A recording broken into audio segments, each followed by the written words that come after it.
Hi viewers, welcome to our channel. ప్రస్తుతం మనతో పాటు జర్నలిస్ట్ చరణ్ పర్మి గారు ఉన్నారు. వారితో ఒకసారి మాట్లాడదాం. హాయ్ అన్న. హాయ్ అన్న, మన ఒక న్యూస్ వైరల్ అవుతుంది ఎన్టీఆర్ గారి గురించి. ఎందుకు అంటే ఇప్పుడు దేవరా సినిమా రాబోతుంది, ఎంతో ఎక్స్పెక్టేషన్స్ ఉన్నాయి. ట్రైలర్ రిలీజ్ అయింది, పాజిటివ్ టాక్ వచ్చింది, కొన్ని విమర్శలు ట్రోల్స్ కూడా వస్తున్నాయి. అయితే ఈ నేపథ్యంలో ఈ ట్రైలర్ ఈవెంట్ ముంబైలో పెట్టడం అక్కడ బాలీవుడ్ మీడియాకి ఇది నచ్చలేదు, వాళ్ళు ట్రోల్స్ స్టార్ట్ చేశారన్న ఒక వార్త వైరల్ అవుతుంది. ఇదే నేపథ్యంలో బాలీవుడ్లో ఈ దేవరా సినిమాని బాయ్కట్ చేయాలన్న పిలుపు కూడా ఇచ్చారు అని అంటున్నారు. అసలు ఏం జరిగింది అక్కడ? ఎందుకు బాలీవుడ్ వాళ్ళు ఇటువంటి ప్రచారాలు చేస్తున్నారు? దీంట్లో వాస్తవం ఉందంటారా?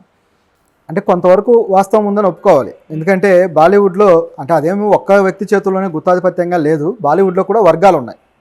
సో ఒక వర్గం ఈ సినిమాని, మన సౌత్ సినిమాని మోస్తూ ఉంది. ఇప్పుడు సల్మాన్ ఖాన్ కావచ్చు, ఇప్పుడు షారుఖ్ కావచ్చు, ఇటువంటి వాళ్ళంతా కూడా సౌత్ డైరెక్టర్స్తో వర్క్ చేయడానికి, సౌత్ ప్రొడక్షన్ హౌసెస్తో వర్క్ చేయడానికి ఇష్టపడుతూ వస్తున్నారు గత కొద్ది కాలంగా. అలాగే సౌత్ హీరోలతోటి కలిసి వాళ్ళని విలన్లుగానో లేకపోతే క్యారెక్టర్ ఆర్టిస్టులుగానో ఏదో రకంగా సౌత్ని వాళ్ళ సినిమాలో భాగం చేయడానికి ఇష్టపడుతున్నారు, ఆ కథలను కూడా తీసుకుంటూ.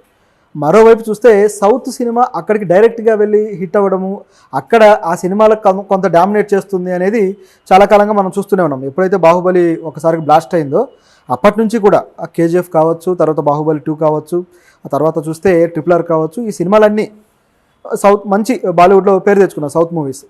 కాకుండా విడిగా కూడా కమల్ హాసన్ గారి సినిమా విక్రమ్ కూడా హిందీ లాంగ్వేజ్లో రిలీజ్ అయింది. తర్వాత చాలా సినిమాలు పాన్ ఇండియా సినిమాలు కాకపోయినా సరే తర్వాత డబ్బింగ్లు అయ్యి అక్కడ ప్రజల మన్నన పొందిన సినిమాలు చాలా వస్తూ ఉంటాయి.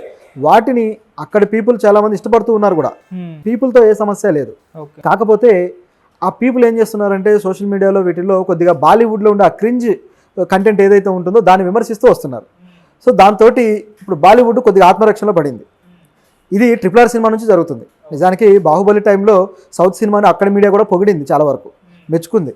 కానీ ఆమిర్ ఖాన్ లాంటి వాళ్ళు నేను బాహుబలి చూడలేదు, నాకు తీరిక లేదు ఇదని చెప్పారు. అలాగే కొంతమంది ఇప్పుడు RRR సినిమాని కూడా ఇంకో స్టార్ హీరో అలాగే అన్నాడు, నేను చూడలేదు అని చెప్పేసి. అంటే వీళ్ళు ఏంటంటే ఈగో కొద్దిగా ఎక్కడో ఉంటుందన్నమాట, మా సినిమాని వీళ్ళు డామినేట్ చేస్తున్నారని దానికి ఇలాంటి డైలాగులు వాడుతూ ఉంటారు. అయితే ఇలా ఎప్పుడైతే బాలీవుడ్లో ఉండే క్రింజ్ కంటెంట్ని విమర్శలు చేస్తూ వస్తున్నారో, ఇప్పుడు అక్షయ్ కుమార్ లాంటి హీరో సంవత్సరానికి 5 సినిమాలు 6 సినిమాలు చేస్తే 6 సినిమాలు చేస్తే 6 ఫ్లాప్ అవుతున్నాయి. ప్రస్తుతానికి అయితే అసలు ఆయన సినిమా మొన్న చేసిన ఉడాన్ ఏదైతే ఉందో, సూర్య సినిమా ఉంది కదా, ఆకాశం నీ హద్దురా, రీమేక్ చేశాడు. కానీ ఆ సినిమాకి బేసిక్ మినిమం కలెక్షన్స్ లేవు. ఆ సినిమా అట్టర్ ఫ్లాప్ అయింది. మరోవైపు స్త్రీ అనే సినిమా వచ్చేసి దాదాపు ఫస్ట్ 3 రోజుల్లోనే 100 కోట్లు కలెక్ట్ చేసింది. సో ఒక్కసారిగా వాళ్ళకు కూడా ఆశ్చర్యం వేసింది, ఏంటి ఈ కలెక్షన్లు, ఏం జరుగుతుంది అని. అట్లా బాలీవుడ్లో 2 రకాల పద్ధతుల్లో వెళ్తూ ఉంది. సో దీన్ని అంతటితోకి గమనించి చూస్తే స్టార్ హీరోల స్టార్ అంతా పడిపోవడము ఇది ఒక యాంగిల్లో జరుగుతూ వస్తుంది.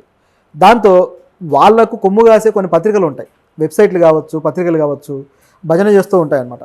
ఇటువంటివి ఇప్పుడు సౌత్ హీరోల మీద పడి ఏడుస్తున్నాయి. ఇప్పుడు గతంలో కూడా ఐ థింక్ లాస్ట్ ఇయర్ కూడా లాస్ట్ 2 months బ్యాక్ మన సౌత్ హీరోల మీద పాపరాజో సైట్స్ ఫోటోగ్రాఫర్ కామెంట్ అనమాట. అతను ఏంటంటే ఈ విజయ్ దేవరకొండ కావచ్చు, అలాగే మహేష్ బాబు కావచ్చు, జూనియర్ ఎన్టీఆర్ కావచ్చు, వీళ్ళెవరు కూడా అంటే they are not so humble అని చెప్పేసి కామెంట్ చేశారు. సో ఈ టైప్లో సౌత్ హీరోల మీద ఏదో ఒక యాంగిల్లో చేస్తూనే వస్తున్నారు. RRR విషయంలో అయితే ముఖ్యంగా ఆ సినిమాకి అంత బజ్ కూడా తీసుకురాలేదు. బాలీవుడ్లో 2 సార్లు ప్రచారానికి వెళ్ళారు, చేశారు, అంత చేసినా సరే బాహుబలి 2 కలెక్షన్స్ని కొట్టలేకపోయింది. ఇక RRRలో విమర్శలే ఎక్కువయ్యాయి బాలీవుడ్ నుంచి కూడా. సరే సినిమా కంటెంట్ బాగాలేకపోతే విమర్శించవచ్చు, అది వేరే యాంగిల్ అనుకోండి. కాకపోతే ఇక్కడ కావాలని కన్స్ట్రక్ట్ చేస్తున్నారు నెగిటివిటీని అనేది కొంతవరకు కనిపిస్తూ ఉంది. అయితే జూనియర్ ఎన్టీఆర్ మీద ప్రత్యేకంగా టార్గెట్ ఏమన్నా చేశారంటే ఇది జూనియర్ మీద ప్రత్యేకంగా టార్గెట్ చేసేది ఏం లేదు. వాళ్ళకి సహజంగా సౌత్ సినిమా మీద ఉన్న భావన అది. ఇప్పుడు ప్రభాస్ ఏదైతే కల్కి వచ్చిందో కల్కి మీద కూడా అదే భావన ఉంది. సో ఎందుకు అట్లా తయారయ్యారంటే ఆ హీరోలు తమకన్నా పై స్థాయికి జాతీయ స్థాయి హీరోలుగా నిలబడడం అనేది అక్కడ కొంతమందికి నచ్చకుండా పోతుంది. ఇది తొలి కారణం. ఇక రెండోది వచ్చేసి ఎన్టీఆర్ సినిమా ఎందుకు టార్గెట్ అయింది. ఇప్పుడు ఈ సినిమా విషయంలో దీన్ని తొక్కేయాలనుకుంటున్నారా అంటే ఇక్కడ కొన్ని యాంగిల్స్ ఉన్నాయి. ఒకటి వచ్చేసి ఆ ఈవెంట్ ఏదైతే ఉందో నేను కూడా చూసా, ప్రమోషనల్ ఈవెంట్, ట్రైలర్ లాంచ్ ఈవెంట్లో. దాంట్లో సైఫ్ అలీ ఖాన్ ఒక మాట అంటాడు, నేనంటే future is the Telugu, future language. అంటే నేను కొద్దిగా తెలుగు మాట్లాడడానికి ప్రయత్నించాను, సో నాకు బాగా అనిపించింది. నిజానికి ఇక భవిష్యత్తు కూడా తెలుగే, మన తెలుగు వాళ్ళు తెలుగును అలా చెప్పుకోలేకపోతున్నారు మా భవిష్యత్తు అని. కానీ సైఫ్ అలీ ఖాన్ అన్నాడు, అంత పెద్ద వేదిక మీద పక్కన కరణ్ జోహర్ పెద్ద పెద్ద స్టార్లు ఉన్న ఆ వేదిక మీద తెలుగును పొగడ్డం అంటే తెలుగు సినిమాని, తెలుగు సంస్కృతిని, తెలుగు వారిని పొగడ్డం. సో ఇలాంటివి ఒక బాలీవుడ్ స్టార్ హీరో, ఈరోజు స్టార్ కాకపోయినా నిన్నటిదాకా స్టారే ఆయన. సో అటువంటి ఒక లెగసీ ఉన్న హీరో, ఆయన పెద్ద చరిత్ర వాళ్ళది, దాని పెద్ద నవాబు అందరికీ తెలిసిందే. అటువంటి హీరో ఈ విధంగా తెలుగు భాష మీద తెలుగు వాళ్ళ మీద మాట్లాడి పొగిడితే ఆటోమేటిక్గా వాళ్ళకి కాలుతుంది కదా. అసలే హిందీ వాళ్ళకి సౌత్ లాంగ్వేజెస్ అన్నా లేకపోతే సౌత్ పీపుల్ కల్చర్ అన్నా కొన్నిసార్లు ఏమైపోతుందంటే కొద్దిగా చిన్నచూపు అనే భావన ఉంది. మనం పబ్లిక్ వేదికల మీద ఇలాంటిది అనొచ్చో లేదో కానీ నిజానికైతే అటువంటి చిన్నచూపు ఉంది. హిందీనే దేశానికి ఆత్మ అని చెప్పేసి జాతీయ స్థాయిలో అమిత్ షా లాంటి వాళ్ళు అంటుంటారు. ఎందుకంటే ఇలాంటి వాళ్ళకి అదంతా ఎక్కుతూ ఉంటుంది అనమాట. ఎస్ మా భాష మేమే గొప్ప అనేది ఎక్కుతూ ఉంటుంది. అదే ఈవెంట్ జరిగిన మరుసటి రోజు నిన్న మన రాణా ఒక ఈవెంట్లో పాల్గొన్నాడు. అక్కడ కూడా కరణ్ జోహార్ ఉన్నాడు, ఇటువైపు చూస్తే షారుఖ్ ఖాన్ ఉన్నాడు. ఓకే మా సౌత్ ఇండియన్ కల్చర్ మేము చూపిస్తామని చెప్పేసి షారుఖ్ ఖాన్ పాదాల మీద మొక్కాడు.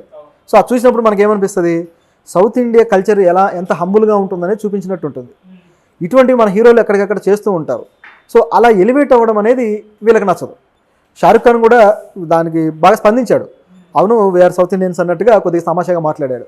సో ఇవన్నీ కూడా హిందీ మీడియా కొంతవరకు నెగిటివ్గానే తీసుకెళ్తుంది అనేది వాస్తవం. అది సో దీన్ని బద్దలు కొట్టాల్సిన అవసరం కూడా ఉంది. ఓకే, ఇక దేవర విషయానికి వస్తే దీనికి కొన్ని ఇబ్బందులు అయితే ఉన్నట్టుగా అనిపిస్తున్నాయి. ఇప్పుడు బాలీవుడ్లో మనం చర్చించింది ఒకటి, ఇక్కడ టాలీవుడ్లో కూడా నందమూరి అభిమానులు కాస్త ఈ సినిమాని అంటే ఫ్లాప్ చేయాలని ఒక పిలిపించినట్టుగా వార్తలు అయితే వినిపిస్తున్నాయి. ఒక వర్గం వారు నందమూరి అభిమానుల్లో మరి ఇబ్బందులను అన్నింటినీ ఎదుర్కొని Devara cinema super duper hit అవుతుంది. ఎందుకంటే ఎన్టీఆర్ గారికి ఇవేం కొత్త కాదు, ఎన్నోసార్లు ప్రయత్నించారు, బోల్తా పడ్డారు కూడా. ఇప్పుడు మరి వీటి ఇంపాక్ట్ సినిమా మీద ఉంటుందా ఉండదా? నిజం చెప్పాలంటే ఈ మధ్య సోషల్ మీడియాలో నేను కూడా చూసా, ట్విట్టర్లో కొన్ని ట్వీట్లు చూశాను, అలాగే ఇన్స్టాగ్రామ్లో కూడా కామెంట్ల వారు జరుగుతూ ఉంది, నేను చూసా. ఇది కొంతవరకు వాస్తవమే.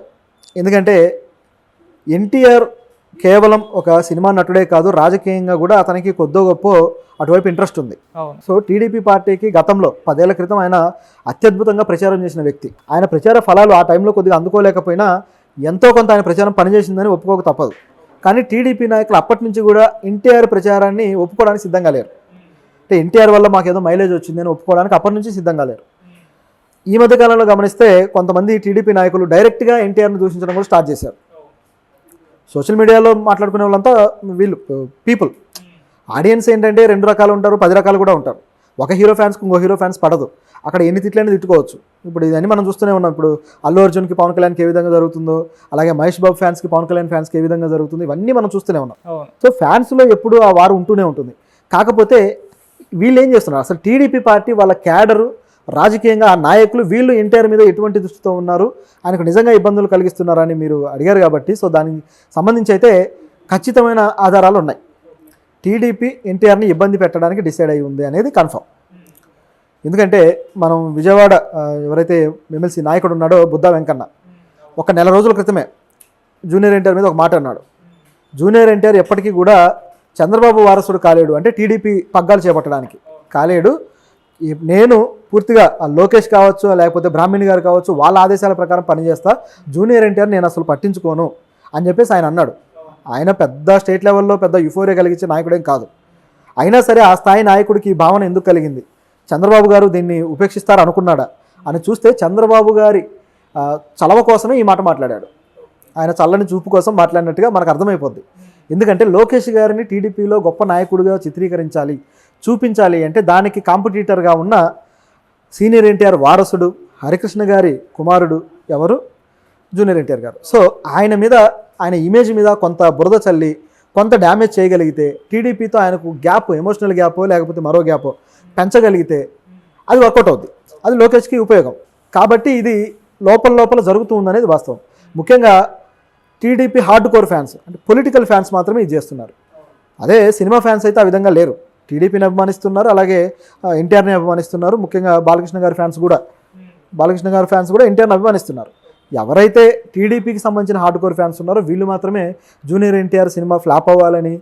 ఇప్పుడు దేవర మీద వీళ్ళ రచ్చ అదే అనమాట. ట్వీట్లు చూస్తే కొంతమందివి జూనియర్ ఎన్టీఆర్ గారు రాజకీయాలు వదిలేసి కేవలం సినిమాలే చేస్తే బాగుంటుంది, లేకపోతే సినిమాల్లో ఫ్లాప్లు ఎదురవుతాయని కామెంట్లు అనమాట.